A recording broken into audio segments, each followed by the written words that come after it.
excited for this.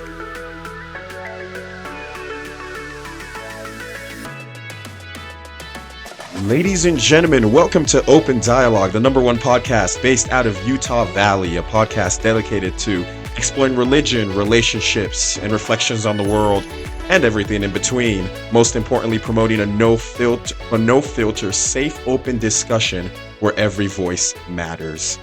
I'm your host, Samson. Thank you for listening, watching, and spending some time with me today. All right, let's get into it. First of all, welcome back to episode 3. I think I'm trying to get the hang of things now. We're trying to get in the rhythm of things. I'm excited to be joined with a special guest today. Allow me to introduce that guest joining me today.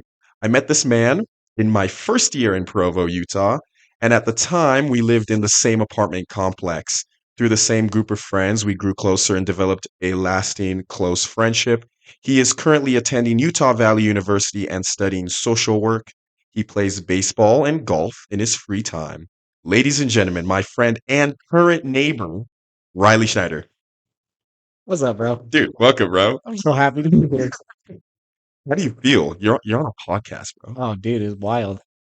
Okay, Dude, well, for those listening, so this was supposed to happen last week, and then it didn't happen. It was just that's my bad. pure disappointment. So, like he said, he's still trying to figure things out. So, Yeah, but that's crazy. I'm still a little butthurt about it. Hey, But man, hey, come we're on. here. Hey, you're here now. So You're that's here. all that matters. Hey, welcome. So Riley, you are from Utah, correct? That would be correct. Am I correct in saying you're from Sandy, Utah? Sandy, Utah. How That is it. how was that, man? How was growing up in Sandy, Utah? Dude, I loved it. You know, uh, being down here at school, you get all the kids from out of state, especially the California kids. Yeah. No offense, but uh no, they have this hatred against Utah, and it's like I have to get all defensive about it because and we might get into this a little bit more. I don't know exactly what the discussion is going to be about, but like was in California for 2 years, serving a mission there, and everyone would just give me crap. Whenever I'd say I'm from Sandy, Utah, they would just be like, "Oh, we're so sorry for you." But it's like, seriously, it's such a great place. I love it, and hopefully someday when I have enough money, I can move back there. But There you go. That's awesome. That's sweet. Did you ever grow up? Like, how was your life like? Like, I mean, me personally, I didn't like my childhood. Majority of it, I guess, I could say, wasn't spent in Utah. Like, describe your childhood. Like, what was that like in Utah? I feel like a lot of people have similar experiences growing up in the area I was in, and just the circumstances I found myself in. For one, all my cousins lived within like 10 minutes of me. So growing up, Ah, all this my must be best nice. friends were my cousins. I was always hanging out with them. Mhm. Um, we'd moved one time, we'd moved 5 minutes down the street. We were still in Sandy, first place, and then we just moved to another house in Sandy. But so we lived by one cousin for the first 7 years of my life in one house, and then we moved like right when I turned 7. Yeah. Literally the day after my birthday. I'll always remember it, October 25th or October 26th, 2005 was when we moved into the house my mom currently lives in. And we just moved next to one of her other sisters. Mm. And so I've always been by my cousins, and um they've just always been my best friends. My cousin, who's the same age as me, we went to high school together and we were in the same So, friend group. And so I know a lot of kids around here growing up in Utah, up in Salt Lake, have similar experiences to that. Some don't, but overall, I don't know. It's just like a typical childhood.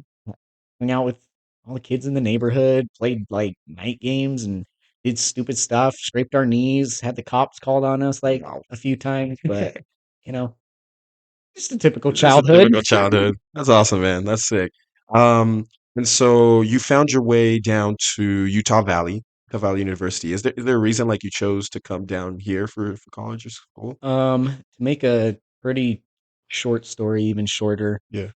in like senior year of high school, there's like that. I don't know if they did it at your high school, but they had this day where they dedicated a couple hours of the day to the seniors, and they're like, okay, it's time to apply for colleges.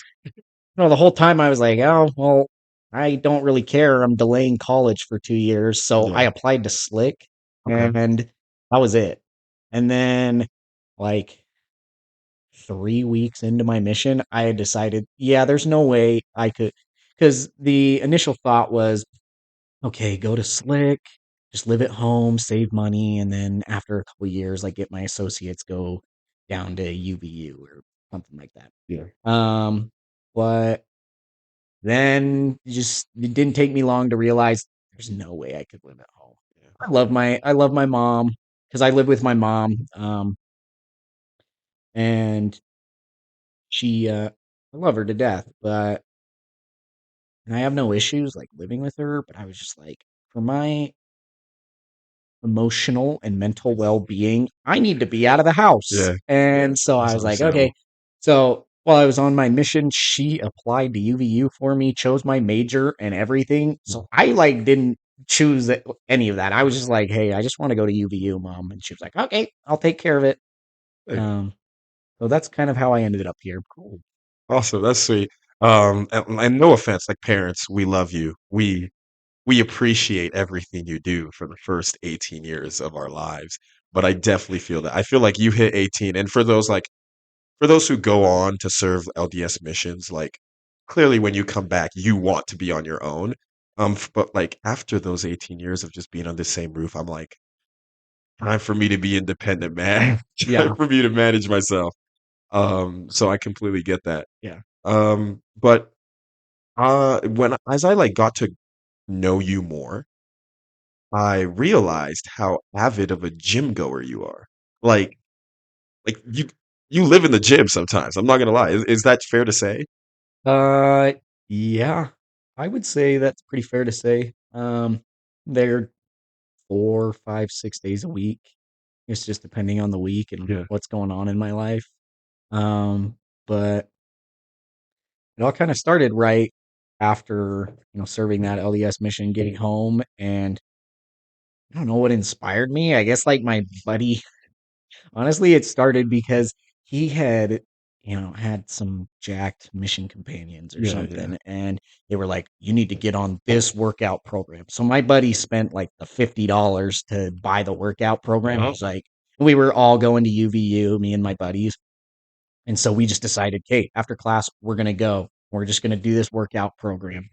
And we started doing it, and I started to really like it. We kind of had no idea what we were doing, but over time, we kind of learned more and more. A couple of my friends that I was going with fell off, but I just kept up with it, and then it just became more and more serious. And I don't know, my ideas and thoughts and what I actually get out of the gym has changed over time for sure. Yeah, like if we could dive into that, because I know like there's a lot of people who go to the gym. Um, like for instance, there's athletes that go to the gym because they have to go to the gym. And then there's people that go to the gym for oh, like, I didn't realize this until I got here, but there's a lot of people that go to the gym for the social aspect. Like, it's not that they're super there to actually lift heavy weights or do goals. They're just there for the social aspect because their friend is going.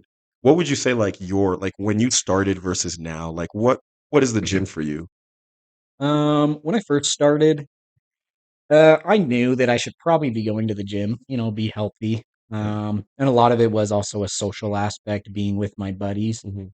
But over time, as I was working out and living a more healthy lifestyle, I began to realize that I kind of needed it. Yeah. It I realized the therapeutic benefits that the Mm. gym provided, that it wasn't as much about like the physical benefits. Like obviously, let's be honest, guys.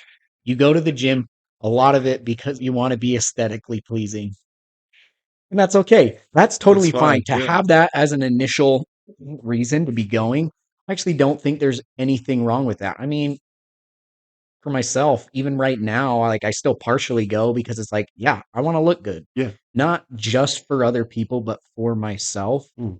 Um, but yeah, going back to that whole idea of it being therapeutic, it really does put you just in a much better emotional state. Like, you could have a really rough day in school or at work or, your girlfriend or just dating in general is just really rough on you, but being able to go to the gym and just lose yourself there, just not worry about anything else, it just becomes such a therapeutic process. Oh, for And sure. that's what I've started to fall in love with it Sure. for is just the benefit that it brings to me emotionally and mentally. That's awesome, man. I totally agree. I feel like because for me, I go to the gym, and I guess my reasoning for going to the gym is because I'm aspiring to be like a college athlete, a college level athlete, and so I feel like I have to, but I definitely feel like there's something just calming, like in a sense, and it's not for everyone. Like not everyone loves the gym or goes to gym, and you don't have to. But I feel like if you have something that you can focus on and completely shut out the world, like your problems, that like helps a lot. And so I think that the gym does that for me as well. Um, I like that. Do you have any crazy gym stories? Any like weird, crazy moments at the gym? Um, Dude, there's not anything in particular that I can think of. I mean, just like here and there, you'll see kids that you can tell they should not be trying to put, like, you'll see them getting prepped to like do a set, Mm, and you're just like, you're nervous. You're not even there with them, but you see them and you're like terrified for them because you're like, dude, just looking at you, like, and this is not like me trying to judge this individual, yeah, but you know that they are not strong enough to be lifting that weight. yeah. And so like Do some damage. it's scared. So like I'm always whenever I, notice those people, I'm always like prepped, like, okay, I gotta be ready to just drop whatever I'm doing and go help this guy Yeah. guy out because oftentimes these people won't have spotters or anything like that. Um, but yeah, nothing in particular that I can think of that stands out. Just, time Yeah. to time seeing people about, drop the bar on their face and really ruining their day. Yeah, no, then those 45-pound bars will make you restructure your face very quickly. Um, and like, I guess, okay, so if we're talking about gym life, we're talking about lifestyle and how you live your life. Quick question. You hear a lot about so you being from Utah, like you hear a lot about everyone that comes into Utah talking about this Utah bubble, like this globe of like Utah that just no one else understands except Utahns. So would you say like is that real or not real? The Utah bubble. Yes, absolutely. No question about it. But what I've found interesting is that there's the Utah bubble as a whole. There's also this bubble just in Utah County, specifically around Oh, like okay. Provo and Orem. I've noticed it feels different. So, for example, being from Sandy, I'll go home for like a weekend Yeah. or whatever for the holidays. I'll, spend a few days up there. And I don't know if it's just like the company of like my family or whatever it is, but just something even feels different down there. Like there's just a lot less pressure, being back at home, like up in Salt Lake compared to down here where you kind of, and I don't know, it's probably varies from person to person, but there's just this level of competitiveness that everyone has here that feels completely unnecessary. Interesting. And I Okay. think there's, varying aspects to that, like with school, with dating. I mean, mostly those two with like schooling and dating and work. Um, but I think even those little things extend further out. But yeah, I would definitely say we have a bubble here. Is it a sense of I want to be better than someone else? Or do you like is it a question of pride or do you feel that it's just young adults being more of like being more insecure about like how they are? Like is it more comparison or is it more pride? Again, it goes back to varying person to person, but I would argue that 90% of the time, 95% of the time, it is a comparison thing. It stems from insecurity Mm, and feeling as though someone else has it better than me. I need to be better than them, yeah. or I want to, or being envious of a life that you think someone has. Mm, And to be honest, that person probably doesn't live the type of life that you think they do. yeah. Because we always, see things through like rose tinted glasses. We always think Yeah. it's better. Mm, And I mean, this brings up a whole other can of worms with social media. It's just yeah. we have such a skewed perception on what's going on in people's lives. And so I guess going back to answering your question, I think, yeah, majority of the time it has to do with the comparison rather than it being prideful. I think I absolutely agree. I think that in today's society where everyone's lives are online. So like for instance, I think that's where a lot of stereotypes too about like Utah young adults come from. Like a lot of the time, like I hear this a lot, like this was like completely a joke, but like um there was a couple months ago I was talking to a friend and he was explaining how you just need to have two things to get a girl here. You have to have a boat and or you have to have like Costco card or Costco membership. Like it's like completely jokes. But like I just realized that like we get this like conception of like, oh, like you have to have a certain thing. You have to be have a cabin up somewhere to be able to get friends and stuff. So I feel like definitely a lot of it then comes down to this comparison of like, oh, I don't have this. So I have to compensate for that somehow and do more. I don't know. Can I be honest with you? Yeah, no, please. As much as your friend was making it as a joke, there is some truth behind it because behind every joke there is, a sense of truth. Um, I don't know if you want to really get, further into that whole idea, but yeah, it's it's kind of tragic that like it honestly is tragic that we feel as though there are particular things or life a way of life that we have to live in order to have success, whether that's in dating or in schooling or in our work or whatever it is in all aspects of our lives. Mm. So do you think does it get solved? Like do you like realistically speaking, do you think there's a way to navigate it or get does it get solved? Individually, it can be solved as a collective. Absolutely not. I think it's just the unfortunate reality that we live in that I mean social media is here and it's here to stay. And so we just have to learn. We have to make that own choice for ourselves Mm, and with future families, with our friends. Um, we have to learn that. yeah. Learn how to navigate through all the all the crap. Yeah. Yeah. Um I agree with that. And within that Utah bubble, you actually mentioned this a little bit ago. Within the Utah bubble, there's a lot of different things going on. But as per theme of the Open Dialogue podcast, those things tend to be based on religion. So LDS, I think the world is fascinated. They're just fascinated with I mean, I think most of the world still calls them Mormons, Mhm. but like people are just fascinated with like LDS culture. So I think that's one of the big things in Utah. The second being dating and relationships. My goodness, is that a trip? Like, quite honestly, that like Ah, it's a whole thing. And so let's dive into that real quick. okay. Yeah, it's a fun Um, topic. let's dive into that. Riley, you are older than me, like by a couple years. Like Yeah. how old are you? I'm 25. 25. Okay, so being 25 in Utah, Utah Valley specifically, here's the first part of this question.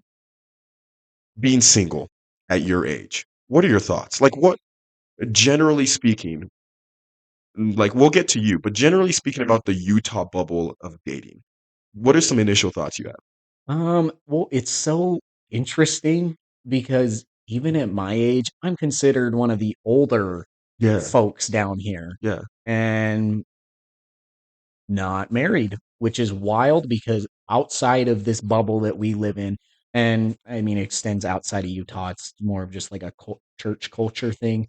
Um, but being at this age, I don't know. my perspective on it's definitely changed throughout time because I always had these expectations that yeah, I was gonna get married young. Um, hasn't I haven't met those expectations that I had, 4 years ago. Yeah. But what's helped is my own experience. So my older brother, he is currently 31 and he did not get married till he was 29. And I've had other cousins and other family members who have gotten married older. And just as I've aged and had different experiences, I'm a lot more comfortable with it. But from time to time, yeah, you feel pressure. But what's interesting is that pressure really doesn't come from other people. It's self-imposed pressure. Mm. Self-imposed pressure. So are you saying that dating culture is more influenced by the individual rather than those around them? Or like what would you say by S- self-imposed? So I can only speak from my own experience Yeah. and from having conversations with, other friends and just people, uh, other kids around the area.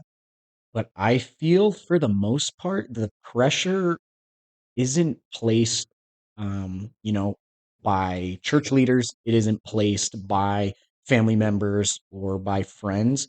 It's pressure that we place upon ourselves because, oh my gosh, all 10 of my closest friends are in relationships or married.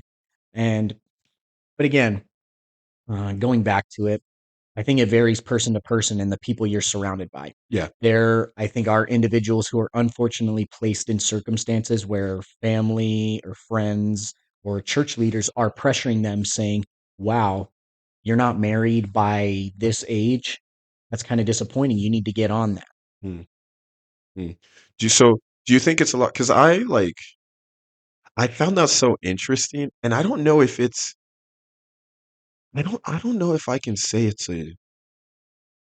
I don't know if it's connected to the church. I almost am hesitant to say that the timing of dating is connected to the church completely because I feel like in my family, my parents could care less. My parents could care less if I'm married right now. Like I've had my parents specifically tell me wait till you're done with college, like get your degree, be financially secure, all that stuff. So I don't but we're part of the church. So I don't know if that's even a church thing, and I definitely think I could definitely get on board with the idea of, the self-pressure, because I feel like we have the same friend group, we have the Yeah. same friend 80% of them are in relationships, engaged, or married, and it's so I definitely get that idea, for sure. Yeah. Because I mean, and with those friends, I don't know if they've said anything different to you, but not one time has any of them ever said anything to me that I would take as, oh, you're putting pressure on Yeah, me, asking me, why aren't you in a yeah, relationship? Why aren't you married? Blah, blah, blah. Um, so I feel like for the most part, like where you and I stand and where our, group circle stands, I think it's a very similar experience to most people down here, but yeah, obviously, I think there is still pressure placed on individuals from the people in their lives, unfortunately. But okay, fair enough. So then how are you because I know you've, me I don't know. I feel like you've taken I don't know if I'm allowed to say this. I might have to bleep this next part out if I'm not allowed to say this. But you're basically taking time off of women. I don't know how to say are you distancing yourself from women at this point? I think it's just reorganizing my priorities. Oh, okay. 'Cause I think the last few months, I focused a lot more on dating, and I think it was just much higher on my list of priorities and a much greater focus in my Mm, life. And lately it hasn't been as successful. It hasn't really been working out, and the experiences haven't been as great. And so, and I've done this throughout college, just taking time to take a step back, take a break, because even though you might not have a lot of successes or it might not lead to like long-term relationships or anything like that, it's still emotionally and mentally draining and exhausting, especially as a guy who, for the most part, we're the ones that are doing the pursuing. We're the ones that are Yeah. consistently asking girls out and making that effort to, initiate these relationships. Hmm. And so it's just exhausting. And I found that it's important that, when things aren't going great with it, to just take a step back, take a breather, and just reflect and just use those experiences to learn and prepare myself for the next time that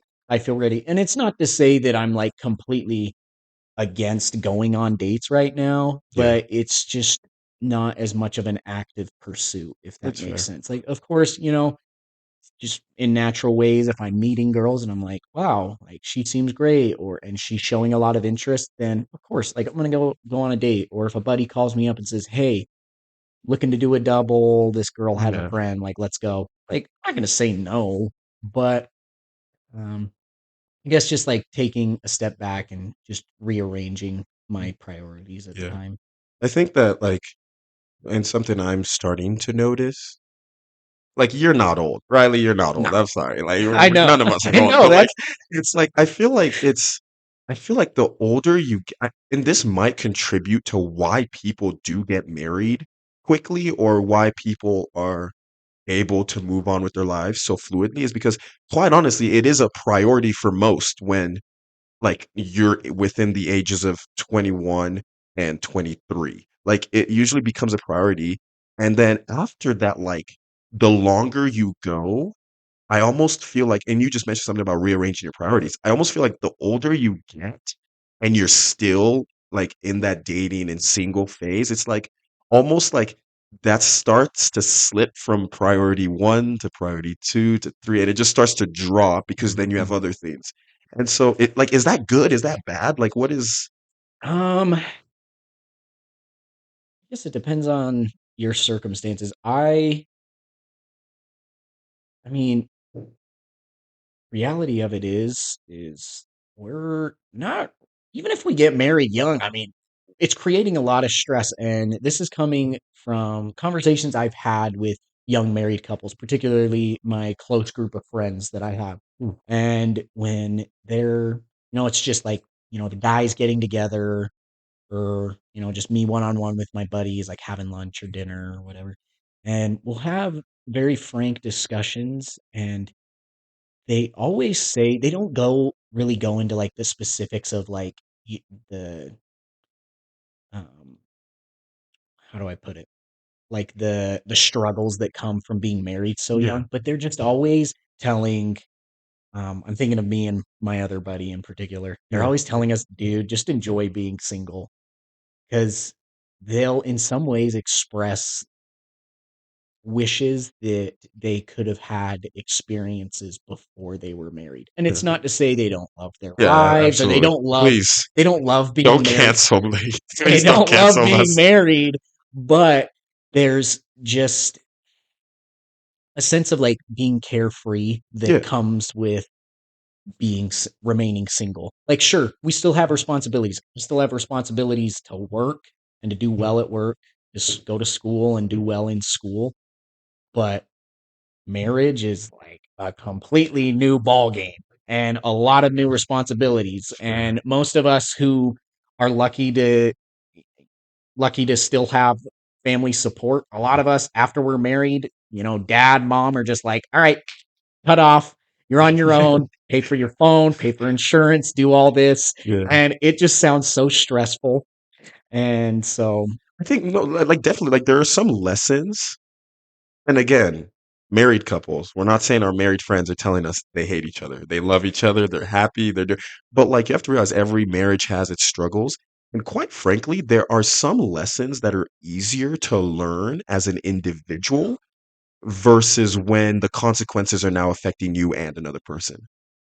And I totally agree with that. So the thing is you see this with a lot of young married couples. Because to be quite honest, be frank, like they're not very mature. They think they are, and like I mean, you're gonna grow a lot, and you're gonna be stretched a lot by being married young. You're taking on a lot more responsibility, but they're learning lessons that I'm learning that I've learned right now being single. And I look at it and I'm like, man, I'm so grateful I'm learning this right now where the only thing person I'm responsible to is myself. And it's going to help me be so much more prepared for when that time comes and I'm in a serious relationship, when I'm married, and I'm just more well prepared for it. There's not going to be um, those same kind of bumps on the road that Yeah. comes with being married so young. And again, it's not to say being married young's bad. In fact, I think it's, you know what? I think it's even great. Yeah. To be honest, if you are lucky to meet an incredible person at a young age and you're both as prepared as you can be for the responsibility that comes with marriage and you're both on the same page with that, Committed. I Yeah. don't see why you wouldn't go for it. Absolutely. So, Yeah. No, absolutely. And keep in mind, these coming from two dudes who are single, and please understand that's why it's open dialogue. Okay, it's our opinion. But if any of that, by the way, as you're listening or watching, like if any of that resonated with you, or if you have different thoughts, like please always feel free to share it with us here at Open Dialogue Podcast on our socials um and just share your thoughts. Um, so that is kind of the meat of the podcast. Riley, let me tell you something. We've been going for like 32 minutes. dude, it feels It like it's been feels like like 2 minutes. 10. It felt so So quick. quick. But due to time purposes, we're going to move on to our segment that is very, very unique to Open Dialogue Podcast. And as you've noticed, as we continue to do this podcast, format's going to change a lot. I know that we tried to do a video and audio portion, extended audio for Spotify and Apple listeners, but I am slowly upgrading my camera equipment.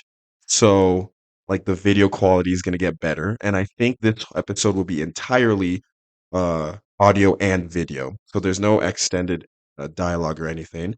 But this is a segment we like to do at the end of the show, Riley. It's called Open Question. Okay, or Oh Open boy. Questions, Oh boy. I should say. Let's go for it. What happens is we go on our socials, specifically our Instagram, and we ask for any question, quite literally any question, and randomly generated. I've picked three. Okay, so Bang these out real you quick. have no idea what questions these are. Okay. So here we go. I'm all for it. We're gonna start with like the less serious one, and then Okay. make our way up. Okay. Garrett Smith Music. Okay, so Garrett Smith Music asks the following question: Is water wet? Specifically, he Ah, said there is a correct answer. I don't know what he says this correct answer is, but that's the question: Is water wet? I think water is not wet Why?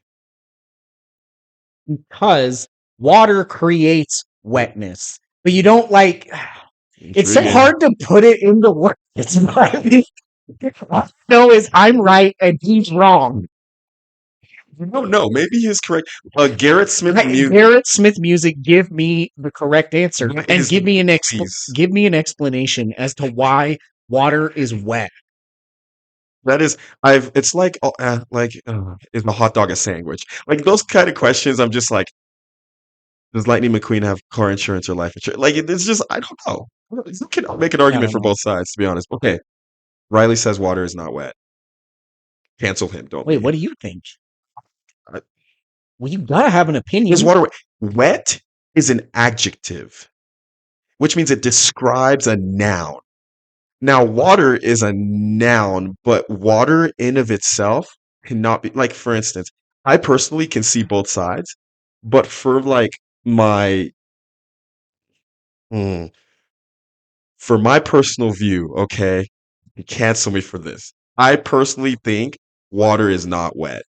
Thank Okay. you. I think Thank now you. I only say that because water in of it, that's like saying you can cover a water molecule with a water molecule, but you can't. Like they're just the same like compound. Okay, so that's like saying you can put water on water and then you can differentiate which water is wet and which one isn't. So you see, like if you dumps like water on like clothes, you know the cloth is wet because there is a residue of water being on clothes. But if you dump water on water, how can you then tell what that water is wet again? So just the Oh, whole you thing. explained it exactly how I was I thinking feel it, I don't know I don't know I but feel you put it into words. You put my thoughts into I words. don't So know. thank I you. think so. Garrett Smith music. I hope that is satisfactory. If not, I apologize, and please let us know what you think.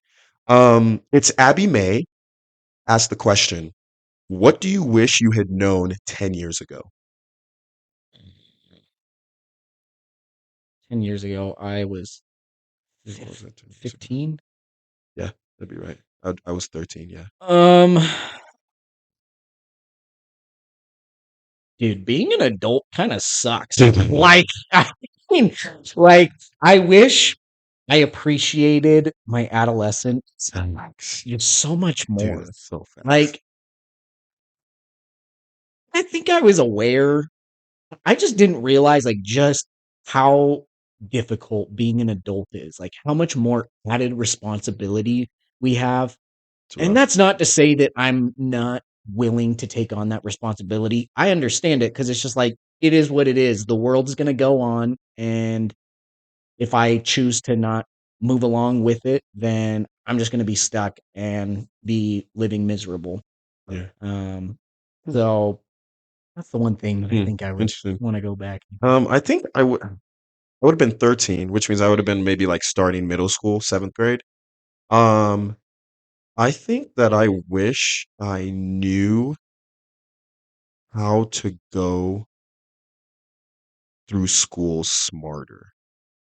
Like, because I feel like I definitely, and this is just part of like my family and how I was raised, but I definitely went through school with the idea of like, I've got to get straight A's.